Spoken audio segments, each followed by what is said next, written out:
여러분, 요즘에 자고 일어나면 세상이 얼마나 빠르게 변하고 있는지를 실감할 겁니다. 눈만 뜨면, 또 뉴스를 틀다 보면, 또 사람들을 만나다 보면 여러 가지가 바뀌고, 또 제도가 바뀌고, 또 삶의 라이프 스타일이 바뀌는 것을 우리가 보게 됩니다. 아마 시대의 변화에 따라서 많은 것들이 점점 변하고 있는데, 그 중에서도 또 우리가 주로 이야기하는 그 유머, 이런 어떤 이야기들도 점점 변하고 있어요. 아마 70년대에 주로 아이들이 아빠들에게 했던 질문이 무엇이겠습니까? 아빠, 난 어떻게 태어났어? 한번 들어보셨죠? 그리고 한번 대답한 적이 있어요. 그런데 이 70년대에는 주로 이렇게 대부분의 사람들이 이야기합니다. 얘야, 쓸데없는 거 묻지 마라. 조그만 게 뭘 안다고. 아마 이렇게 대답했을 거예요. 그리고 80년대에는 이렇게 말합니다. 사실 너 다리 밑에서 주워왔어. 말 안 들을 때. 또 90년도에는 큰 새가 물어와서 놓고 갔지. 이렇게 또 진지하지 않게 또 장난삼아 얘기할 때가 있어요. 그런데 2000년대 들어와서 많은 사람들이 때로는 이렇게 대답한다고 해요. 아빠, 나 어떻게 태어났어? 너는 인터넷으로 다운받았어. 아마 시대별로 똑같은 질문 속에서 시대의 상을 반영한 듯 대답들이 점점 달라지는 것 같아요. 그런데 제가 얼마 전에 어떤 유머를 보니까 그동안 채불암 또 만드기 어떤 그런 시리즈가 아니라 이 무서워 시리즈라는 어떤 유머를 보았는데 어떤 분들은 들려주니까 좀 어렵다고 얘기한 분도 있고 또 50대가 안 된 분들은 좀 이해하기가 쉽다고 얘기해요. 한번 들어보세요. 요즘에 너무나 공포스러운 대상들이 점점 생기고 있을 때 그 중에 하나가 바로 자기 자신이라는 거예요. 그러면서 그 사람을 뭐라고 부를까? 바로 무섬나 이렇게 부른답니다. 그리고 상대방에게도 어떤 공포심을 가졌을 때 상대방에 대해서 뭐라고 얘기할까? 그 사람을 무서워 유 이렇게 부른대요. 그리고 요즘에 이 남자들이 여자들을 볼 때마다 때로 무서울 때 그때 부를 때가 무서운 걸. 아무도 안 웃어요. 또 반대로 이 여자들이 남자들을 무서워할 때 말하는 어떤 이 단어가 바로 무섭군. 그리고 요즘엔 너무나 매일매일 너무나 바쁘고 정신없고 무섭고 힘들 때 공포스러울 때에 그날을 이렇게 말한답니다. 무섭데이. 별로 이해를 잘 못하시는 것 같아요. 여러분, 이런 유머가 우리에게는 그냥 재미로 넘어갈 수 있지만 아마 이 유머 속에는 오늘날 우리가 살고 있는 이 시대가 점점 불안한 시대로 또 근심의 시대로 점점 내 뜻대로 되지 않는 어떤 공포감을 갖줄 수 있는 어떤 시대로 변하고 있는 것의 어떤 반증이 아니겠습니까? 그동안 이 문명의 발달은 끊임없이 이 현대인들의 어떤 편의와 삶을 제공했습니다.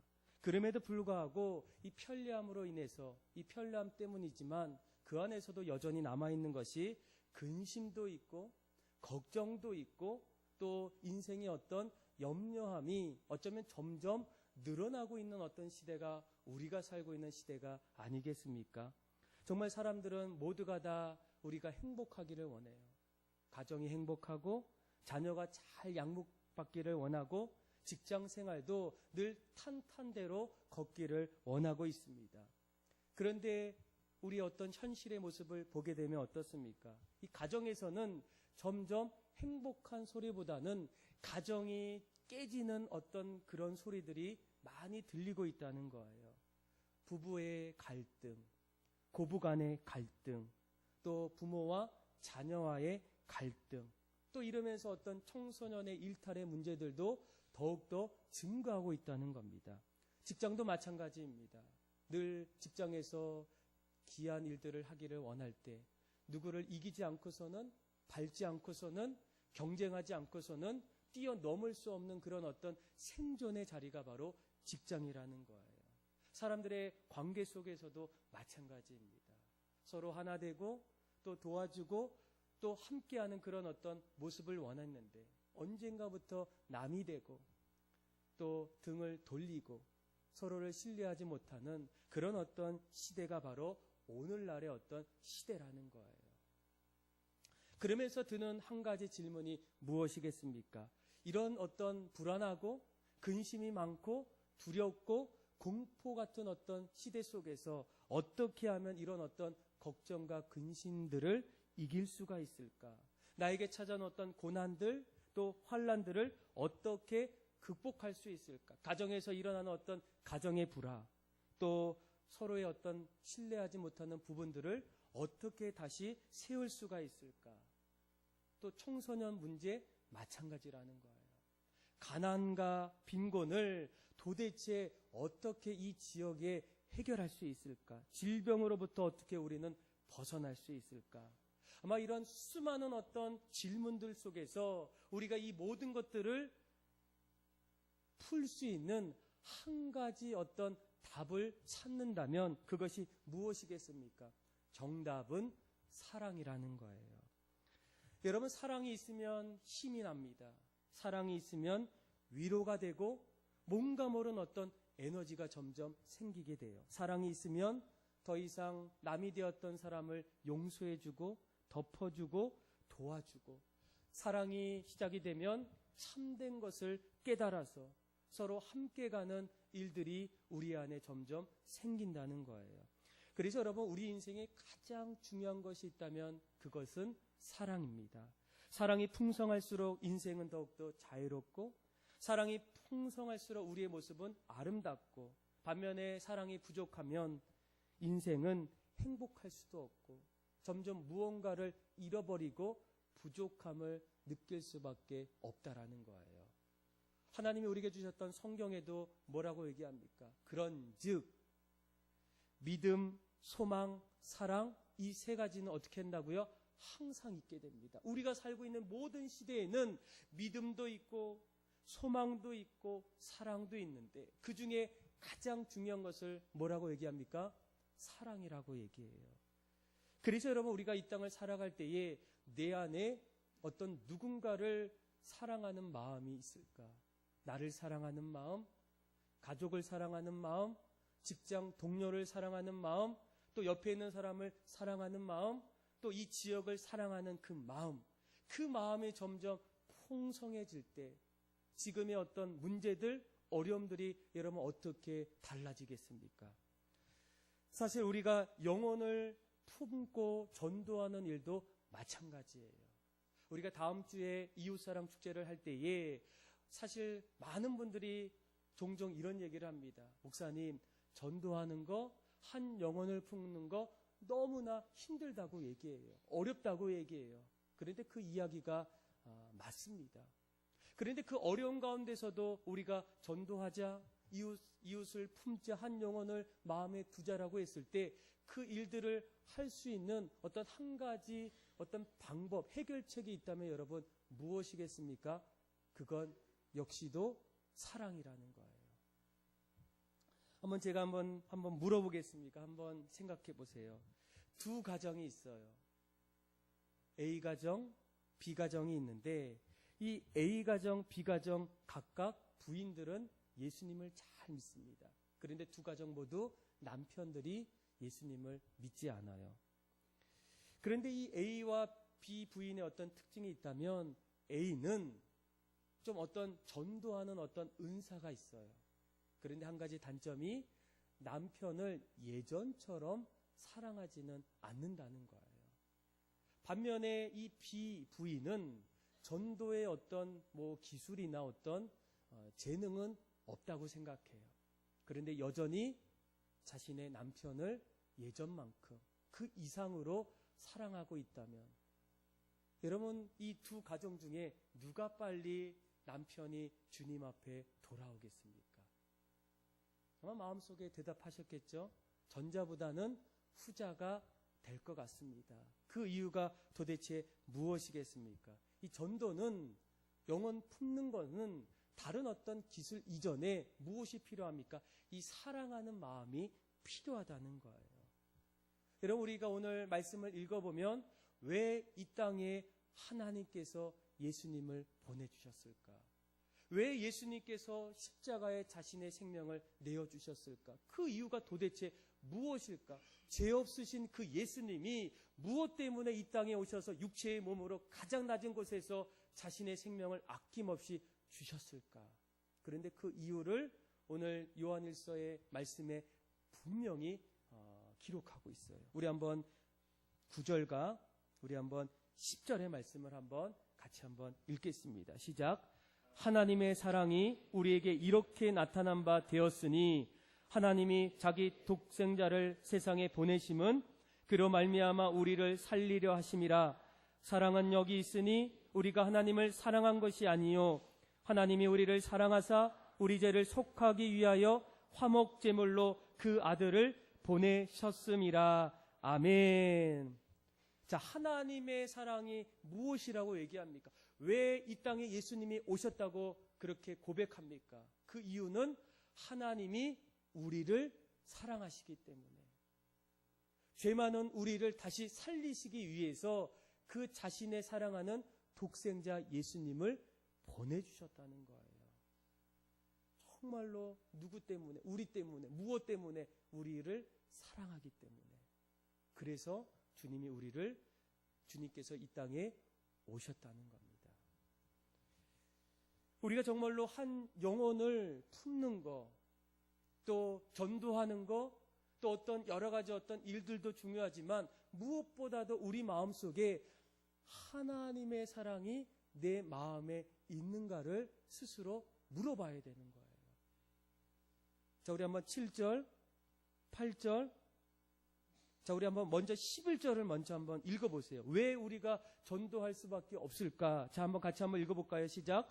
사랑하는 자들아, 하나님이 이같이 우리를 사랑하셨은즉 우리도 서로 사랑하는 것이 마땅하도다. 그러니까 하나님이 우리를 사랑하셨기 때문에 우리도 한 영혼을 품고 그를 위해서 기도하고 또 전도하는 일이 마땅하다는 거예요. 근데 왜 그 일이 일어나지 않을까? 그 이유를 7절과 8절에서 이렇게 얘기해요. 같이 한번 읽어볼까요? 시작. 사랑하는 자들아, 우리가 서로 사랑하자.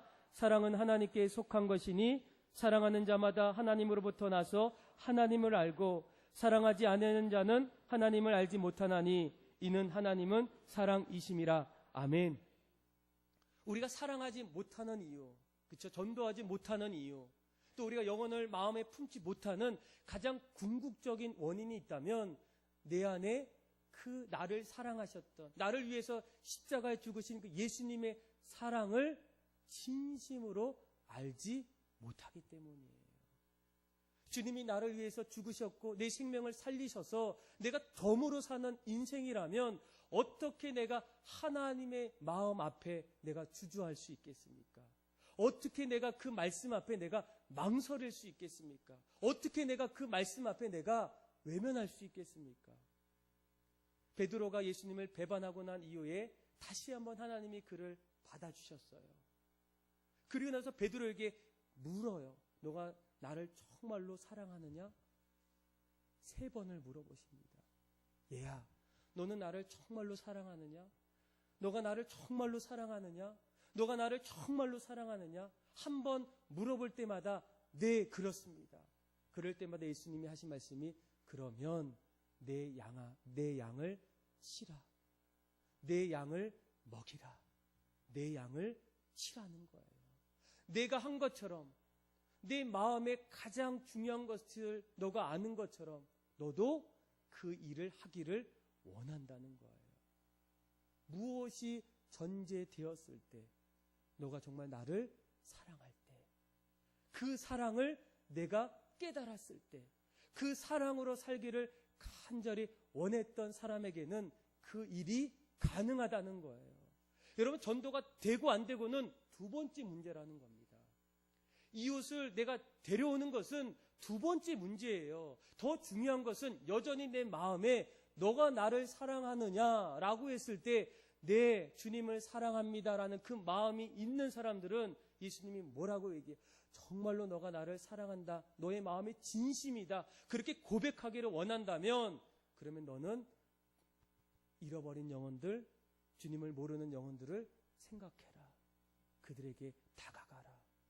그들에게 마음을 품으라는 거예요.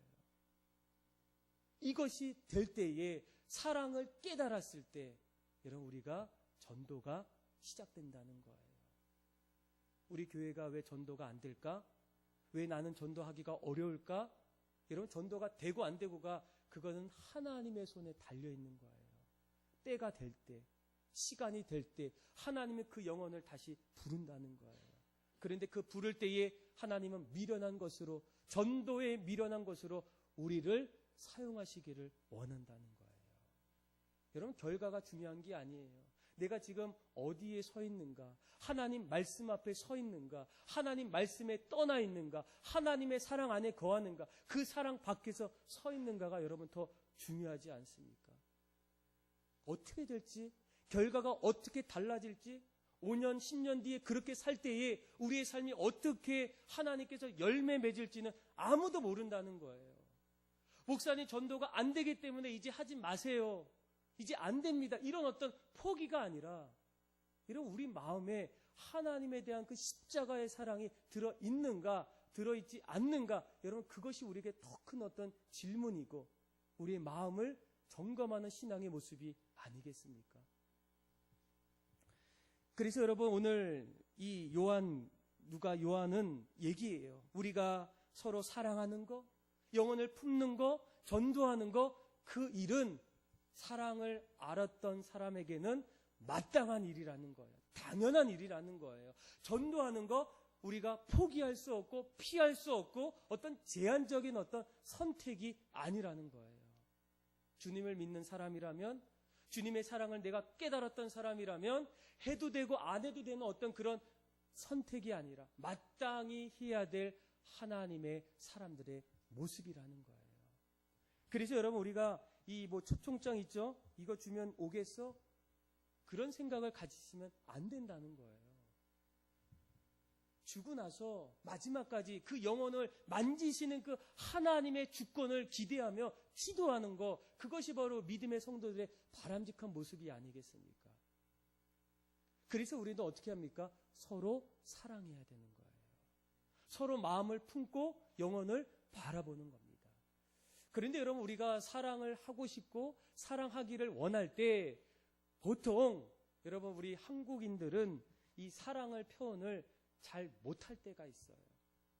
우리가 세계인들의 어떤 인사를 보면 어떻습니까? 세계인들은 인사할 때 너무나 친근해요. 어떤 분들은 막 볼을 비벼대며 인사하는 분도 있고 또 포옹하는 인사도 있고 뽀뽀하는 인사도 있는데 우리는 어떻습니까? 거리를 딱 두고 멀리서 이렇게 수그려요. 그렇죠? 한국인들은 어떤 표현하고 사랑을 어떤 표현하는 것들이 점점 약한 것을 봐요. 우리가 정말 사랑하는 것도 필요하고 사랑을 어떻게 실천하는 것도 사실 우리의 삶 속에 중요하다는 거예요. 전 세계적으로 사랑의 방식을 많은 분들이 배웁니다. 어떻게 하면 내가 그 사랑을 표현할 수 있을까? 어떻게 하면 내가 그 사랑을 보여줄 수 있을까? 그래서 지금까지 수많은 어떤 그 서점에 가면 이 사랑을 실제적으로 어떻게 하는 어떤 그런 실제적인 행동 법칙에 관련된 서적들이 많은데, 그런데 그 중에서 지금까지 가장 인지도가 있고 그리고 사람들로부터 이 베스트셀러로 지금 계속적으로 읽혀지는 책 가운데 하나가 게리 체프먼이 썼던 사랑의 5가지 언어라는 거예요. 그의 어떤 이야기는 사람들이 사랑을 표현할 때 주로 5가지의 방식이 있고 그 방식을 좋아하고 그 방식에 따라서 사랑을 깨닫고 느낄 수가 있다라는 거예요. 그래서 오늘은 우리가 이 5가지를 좀 같이 생각하면서 우리가 하나님의 사랑을 마음에 품고 어떻게 그 사랑을 표현할 수 있을까를 함께 나누기를 원해요. 첫 번째로 바로 이 사랑을 표현하는 첫 번째 방식은 상대방을 인정하는 거예요. 여러분 세상에는 정말로 똑같은 사람이 있을까요? 쌍둥이는 정말 똑같을까요? 아니면 똑같은 것 같은데 단지 비슷할까? 과학자들은 이 부분을 이렇게 설명하더라고요. 그러니까 쌍둥이가 어떻게 생깁니까? 하나의 수정란에 두 개의 태아로 분열돼서 탄생했기 때문에 유전적으로는 동일하다는 거예요. 그런데 아무리 일랑성 쌍둥이라 할지라도 그 두 사람한테는 어떤 이 후성 유전자가 있기 때문에 똑같을 수가 없다라는 겁니다. 그러니까 후성 유전자라고 하는 것은 고정된 것이 아니라 유동적이고 변화되는데 이것은 주로 환경에 의해서 많이 바뀐다는 거예요. 그래서 두 사람이 아무리 쌍둥이라도 똑같을 수가 없다라는 거예요. 모두가 다 비슷하게 생길 것 같지만 자세히 잘 보면 어떻습니까? 달라요. 달라도 너무 달라요. 어떤 분들은 꼭 부부들한테 좀 닮으셨네요. 그러면 아니에요. 정색을 하면서 저희는 달라도 너무 달라요. 이렇게 얘기하지 않습니까? 그런데 다르다는 것은 뭐예요? 외모도 다르고 생각도 다르고 행동도 다르고 어떤 모습도 각각 다르다는 거예요. 그런데 다를 때 우리가 중요한 것이 있어요. 뭐가 있냐면 상대방과 내가 정말 다르다는 거예요. 다를 때에 우리에게 필요한 것은 무엇이겠습니까? 그 사람을 인정해 주는 거예요. 가끔씩 우리가 왜 그 사람은 나처럼 안 할까? 여러분 당연한 일입니까? 당연하지 않은 일입니까? 당연한 일이에요. 나는 설거지 할 때에 수저와 젓가락부터 씻기를 원하는데 저분을 보니까 저분은 냄비부터 씻어요. 저분 왜 저거부터 하지? 이렇게 생각할 수가 있어요. 근데 방식도 다르고 생긴 것도 다르고 아예 가치관도 달라서 그것을 인정해주면 어떻습니까? 서로 편해지고 또 서로 같이 있기를 원한다는 거예요. 그래서 여러분 우리가 정말로 어떤 일을 할 때마다 사랑을 표현할 때 가장 먼저 상대방을 어떻게 해요? 인정해 주는 거예요. 그 인정해 주는 것 가운데 하나가 제일 좋은 거는 조금 더 나아가면 칭찬입니다. 칭찬. 칭찬은 고래도 춤추게 해요.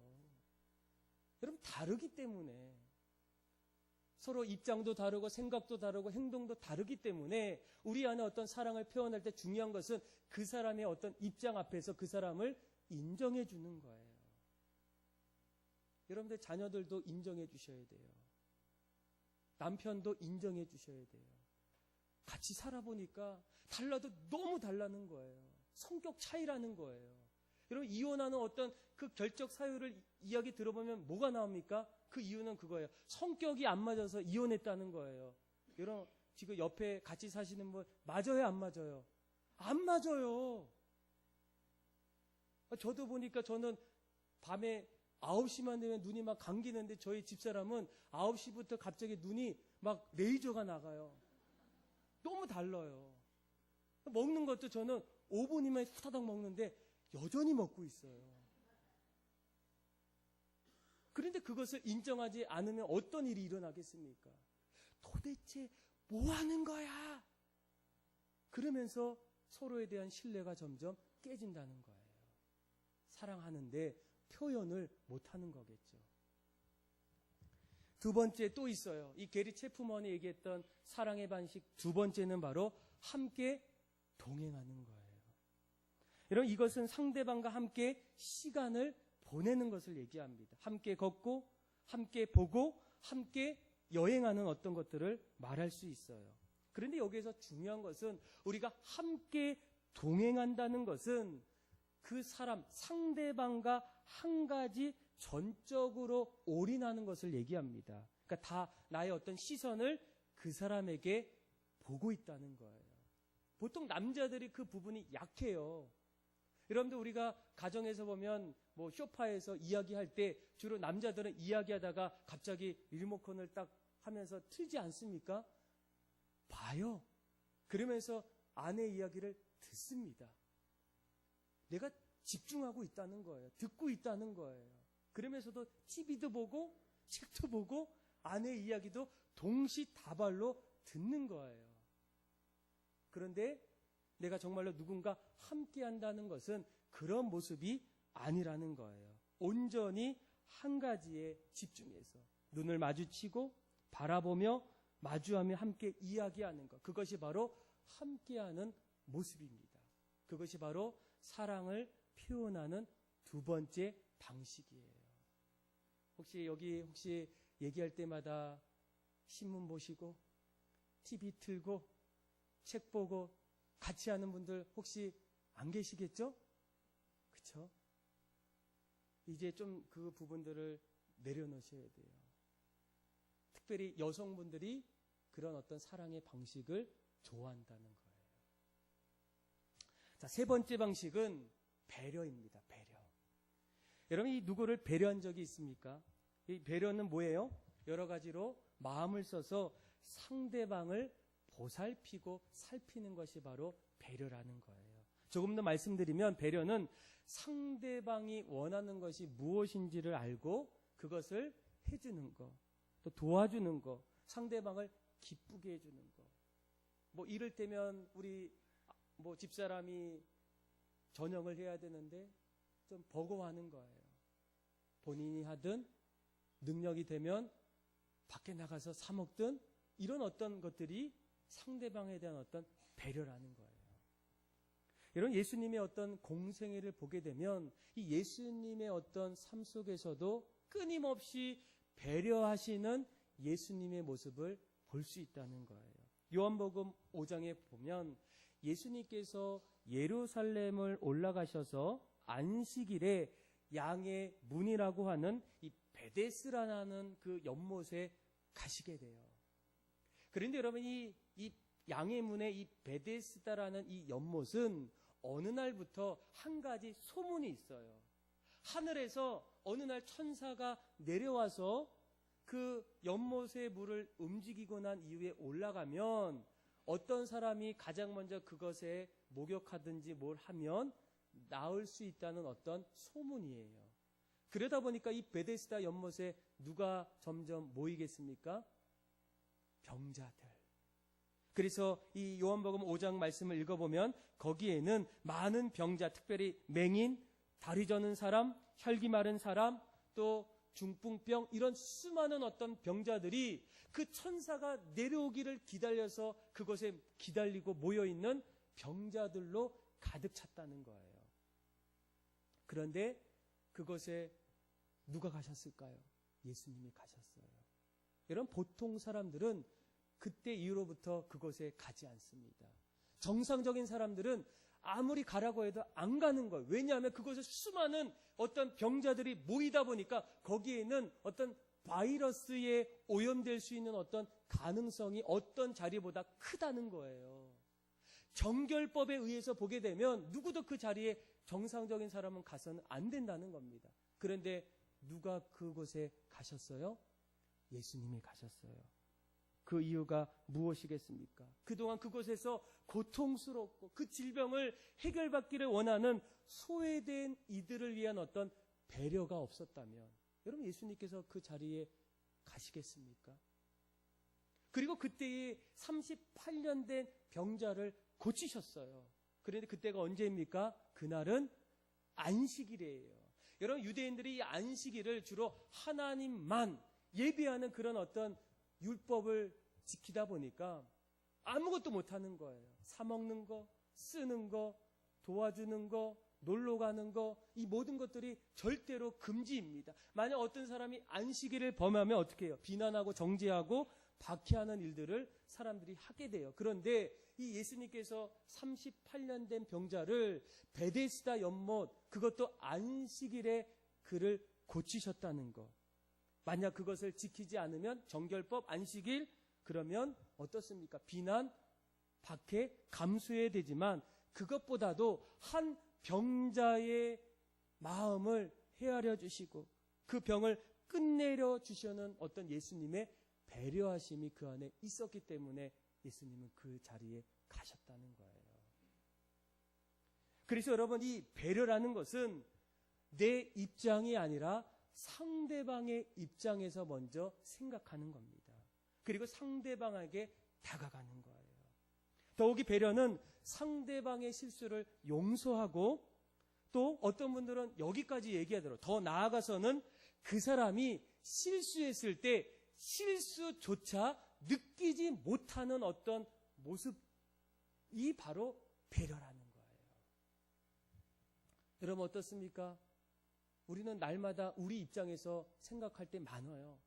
가정에서, 직장에서, 어떤 삶의 일터에서 뭐 할 때마다 왜 저렇게 하실까?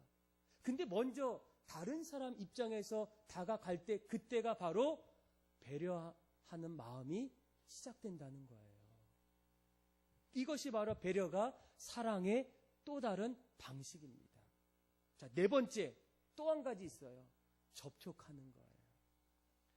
여러분, 교육학 용어 가운데에 하로우의 원숭이 실험이라는 용어가 있어요. 하로우 실험.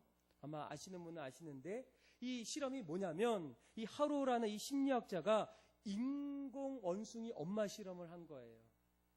그러니까 아기가 이제 원숭이 아기가 태어났는데 아직 엄마를 못 봤어요. 그런데 두 엄마가 있어요. 근데 한 엄마는 이 철사로 아주 딱딱하게 헝겊으로 이 원숭이 엄마를 만들었고, 또 한쪽에서는 그 안에다가 엄마가 아주 푹신하고 부드러운 어떤 뽀들뽀들한 어떤 헝겊으로 이제 이렇게 원숭이 엄마를 만들었어요. 좀 딱딱하고 좀 그런 엄마는 특별히 이 아기가 배고플 때 먹을 수 있는 그 젖병을 또 설치했어요. 부드러운 엄마는 없어요.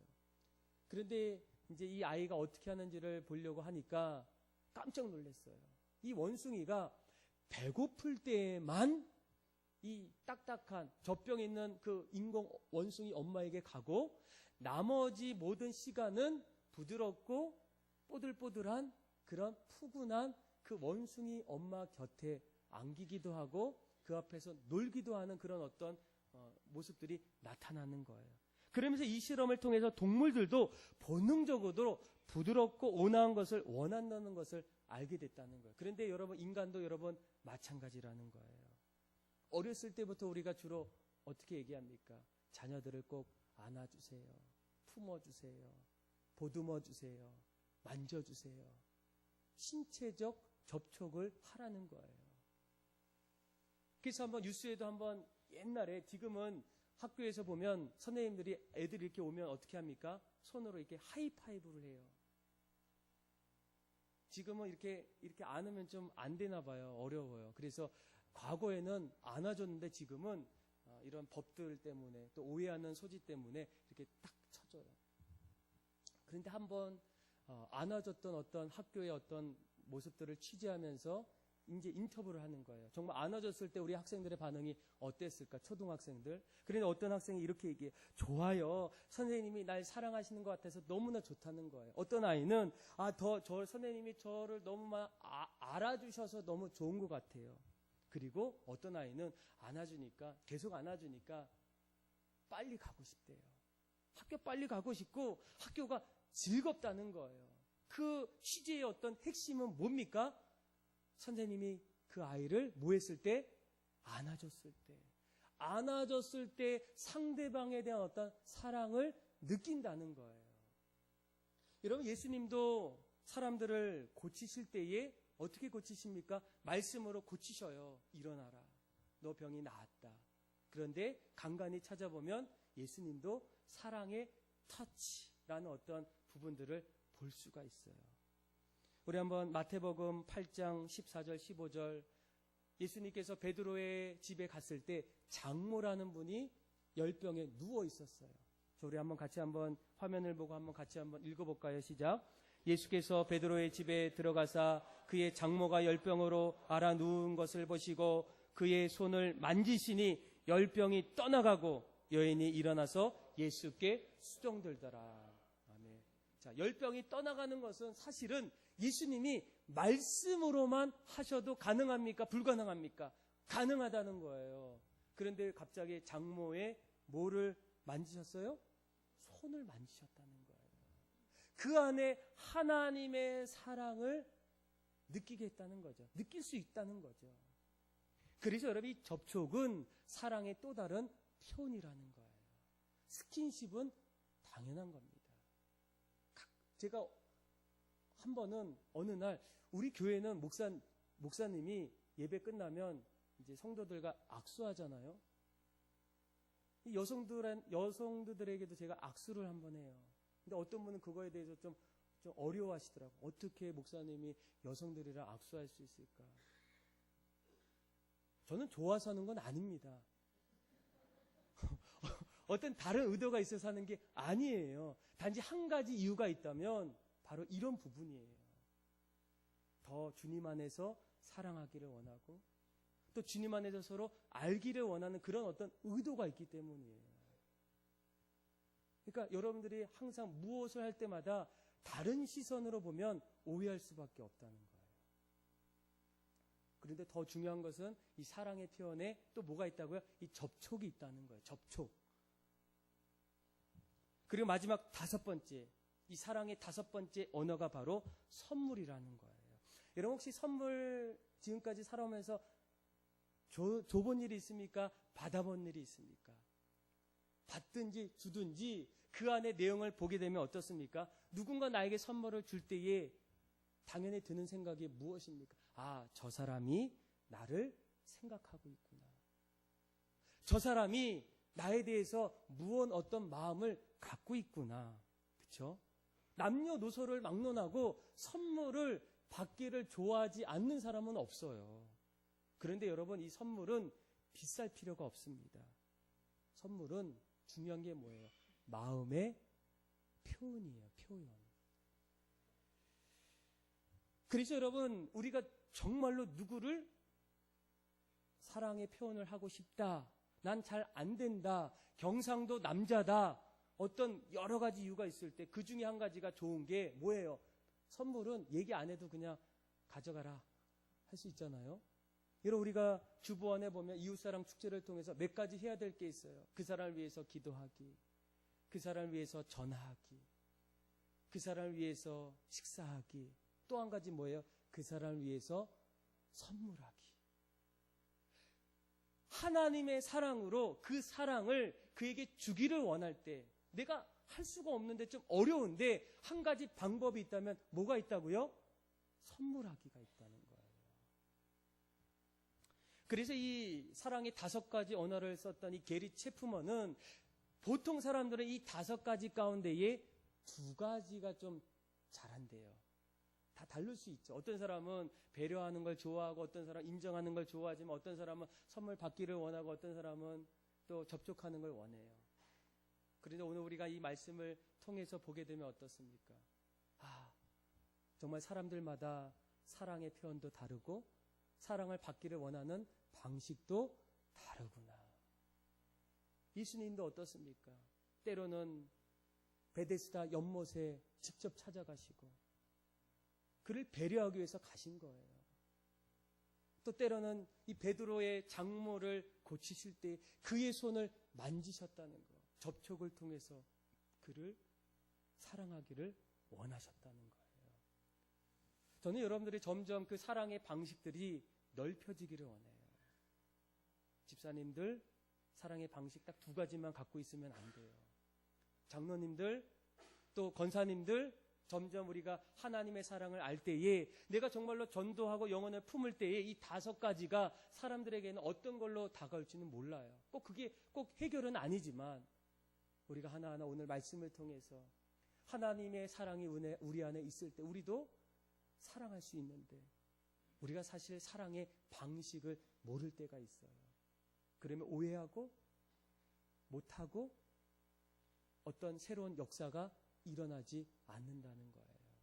오늘 주신 말씀을 기억하면서 하나님, 정말로 내가 다른 사람을 인정하겠습니다.